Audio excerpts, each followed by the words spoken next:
सभी लोग मजे से पढ़ रहे हो ना। तो बच्चों आज हम बात करने जा रहे हैं शेप्स के बारे में। शेप्स, जी हाँ बच्चों, हर वस्तु की एक आकृति होती है, एक आकार होता है जिसके आधार पर हम उसे पहचान पाते हैं। जैसे मेरी भी एक आकृति है, एक चेहरा है, नाक नक्श है, जिसके आधार पर आप मुझे पहचान पाते हो। हम सब की एक विशेष प्रकार की आकृति होती है जिससे हम एक दूसरे को पहचान पाते हैं। अब जैसे उदाहरण के लिए आप इस पेंसिल को ले लीजिए, इसकी भी एक शेप है। आपके स्कूल का बैग ले लीजिए, इसकी भी एक आकृति है। तो बच्चों हर चीज की एक शेप, एक आकृति होती है। जैसे हम कभी कभी कहते हैं ना कि आसमान में गोल सूरज है, तो सूरज की आकृति गोल है। उसी तरीके से चांद की आकृति भी गोल है। तो बच्चों आकृति के आधार पर ही किसी वस्तु के नाम से हम उसे पहचान पाते हैं। ठीक है, तो ये तो बात हुई कि सिंपल तरीके से कि आकृतियां क्या होती हैं। चलो आओ मैं तुम्हें लेके चलती हूँ किचन की ओर। किचन में बहुत सारी चीजें होती है, जैसे कि आप इस समय स्क्रीन पर देख पा रहे हैं, प्लेट, ग्लास, चम्मच, कटोरी, बहुत सारी चीजें हैं जिनमें हम खाना खाते हैं। इन सब की भी एक शेप होती है। आप मुझे बताइए, हम प्लेट को प्लेट और कटोरी को कटोरी क्यों कहते हैं? क्योंकि उन दोनों का आकार अलग होता है। तो अब आपको समझ में आया कि आकार इतना महत्वपूर्ण क्यों है, या आकार की वजह से हम क्यों वस्तुओं में भेद कर पाते हैं। तो बच्चों आगे बढ़ते हैं और पढ़ते हैं कुछ 3D शेप्स के बारे में। बच्चों इस समय स्क्रीन पर हम अपनी पहली 3D शेप देख पा रहे हैं, जिसे कोन यानी शंकु कहते हैं। बच्चों अगर हम नाम पर ना जाएं और वैसे ही इसे पहचानने की कोशिश करें तो मैं दावे के साथ कह सकती हूँ कि आपने ऐसी बहुत सारी शेप्स देखी होंगी। तो क्या आप कुछ बता सकते हैं जो शंकु के जैसे दिखता हो? हाँ, सही बताया आपने, आइसक्रीम। आइसक्रीम कोन भी कोन के शेप का होता है, यानी शंकु के आकार का होता है। इसके अलावा आपकी बर्थडे कैप, वो भी तो कुछ कुछ ऐसी ही होती है ना, ज़रा ध्यान से देखो। और इसके अलावा एक कीप भी ऐसी ही आती है ना, शंकु के आकार की, जिससे हम बोतल में कोई वस्तु डालते हैं। तो अब आप समझ पा रहे हैं कि इस शेप की कितनी सारी वस्तुएं आपके आसपास मौजूद हैं, जिन्हें आप बहुत अच्छे से जानते और पहचानते हैं। तो इस शेप का नाम है कोन यानी शंकु। और मैं उम्मीद करती हूँ कि अगली बार जब आप इस शेप को देखेंगे तो इसे आसानी से पहचान जाएंगे। आओ बच्चों दूसरी शेप की ओर चलते हैं, जिसका नाम है क्यूब यानी घन। बच्चों इस समय आप क्यूब की आकृति को अपनी स्क्रीन पर देख पा रहे हैं, और मुझे पता है आपने इस आकृति को बहुत सारी जगह देखा होगा। तो शुरू करें कि हमने इसे कहाँ कहाँ देखा है।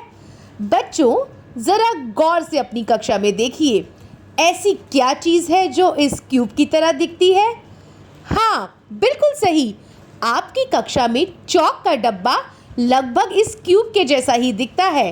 इसके अलावा आइस क्यूब्स भी तो ऐसी ही होती हैं, तभी तो उन्हें आइस क्यूब कहा जाता है, यानी कि बर्फ़ की क्यूब्स।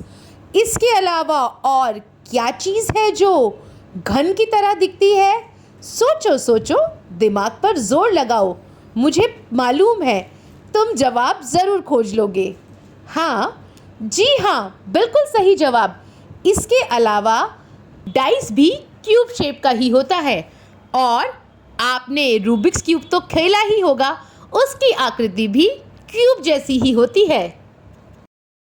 तो बच्चों आइए देखते हैं अपनी अगली आकृति यानी अगले आकार को, जो कि है क्यूबॉइड यानी घनाभ। बच्चों तुम इनके भारी भरकम नाम पर मत जाना, क्योंकि इन चीज़ों से तुम रोज़ अपनी जान पहचान करते हो, इन्हें रोज़ देखते हो। तो क्या बता सकते हो कि क्यूबॉइड यानी घनाभ की आकृति जो इस समय आप स्क्रीन पर देख पा रहे हो, इसकी जैसी कौन कौन सी चीज़ें आपने अपने आसपास देखी हैं? एक मैं आपको बता देती हूँ, आपका इरेज़र। जी हाँ, कभी गड़बड़ हो जाती है तो लिखने के बाद मिटाते हो ना, तो इरेज़र की शेप घनाभ जैसी यानी क्यूबॉइड जैसी होती है। तो चलो अगला उदाहरण तुम दो। हाँ जी हाँ, आपकी कक्षा में जो डस्टर प्रयोग होता है उसकी आकृति भी क्यूबॉइड जैसी होती है। इसके अलावा बहुत सारे गिफ्ट पैक्स होते हैं जो भी क्यूबॉइड शेप में होते हैं। आपने अपने घर में आसपास इन्हें ज़रूर देखा होगा। इसके अलावा आपके चॉकलेट के पैक, आपकी ज्योमेट्री बॉक्स, बहुत सारी चीज़ें क्यूबॉइड शेप में होती हैं। बच्चों, अगली शेप से आप बहुत अच्छे से परिचित हैं। ये है आकृति गोल यानी गोल शेप, जिसे इंग्लिश में स्फेयर कहा जाता है। बच्चों, आपने अपने आसपास बहुत सारी गोल वस्तुएं देखी होंगी और मुझे इतना भी पता है कि इस समय भी आप अपने आसपास बहुत सारी गोल वस्तुओं को देख पा रहे होंगे। तो आओ पहचानते हैं कुछ गोल वस्तुओं को। तो एक उदाहरण मैं देती हूँ और उसके बाद अगला उदाहरण आप दीजिएगा। तो एक गोल वस्तु जो मैंने देखी है वो है एक बॉल। और आप ऐसी कोई गोल वस्तु जानते हैं जिसे आपने अपने आसपास देखा हो? हाँ, सही जवाब, कंचे यानी मार्बल्स। तो बच्चों, इनके अलावा और कौन कौन सी चीज़ें गोल हैं? जैसा कि मैंने आपको पहले बताया था, आसमान में सूरज गोल, आसमान में चंदा गोल। जी हाँ, चांद और सूरज दोनों गोल हैं, उनकी आकृति गोल है। इसके अलावा सारे प्लैनेट्स भी गोल ही हैं। तो बच्चों, अब आप गोल आकृति से अच्छी तरीके से परिचित हो गए होंगे और मैं उम्मीद करती हूँ कि अगली बार किसी भी वस्तु को देखते ही आप पहचान जाएंगे कि ये गोल है या किसी और आकृति की है। बच्चों, अगली आकृति है बेलन यानी सिलेंडर की। और ऐसी बहुत सारी चीज़ें आपने ज़रूर देखी होंगी, जैसे आपकी पानी की बोतल, कप, पाउडर का डिब्बा, आपके घर में इस्तेमाल होने वाला सिलेंडर, जिसके आधार पर ही इसे ये नाम मिला है उसकी शेप के कारण। इसके अलावा सेल, बाल्टी, ग्लास, ऐसी बहुत सारी चीज़ें हैं जो सिलेंड्रिकल शेप में होती है यानी बेलन के आकार की होती है। तो आओ बच्चों, एक बार नज़र दौड़ाते हैं आपकी कक्षा में चारों ओर और ढूंढने की कोशिश करते हैं कि कक्षा में हमें कौन कौन सी वस्तुएं बेलनाकार यानी सिलेंड्रिकल शेप में दिख रही हैं। अरे वाह, ये जो टेबल पे आप चौक देख रहे हैं ये एक बेलनाकार वस्तु है यानी सिलेंड्रिकल ऑब्जेक्ट है। इसके अलावा और कौन सी चीज़? आपके हाथ में जो पेंसिल है उसकी शेप भी सिलेंड्रिकल है। और क्या देख पा रहे हैं? आपके दोस्त की वाटर बॉटल भी सिलेंडर की शेप में ही है। तो बच्चों, देखा ना, आप इनमें से लगभग सारी शेप्स ही जानते और पहचानते थे, बस ज़रूरत थी उन्हें याद दिलाने की। तो अब मैं उम्मीद करती हूँ कि आप सारी शेप्स को बहुत अच्छे से जान, सीख और समझ गए होंगे।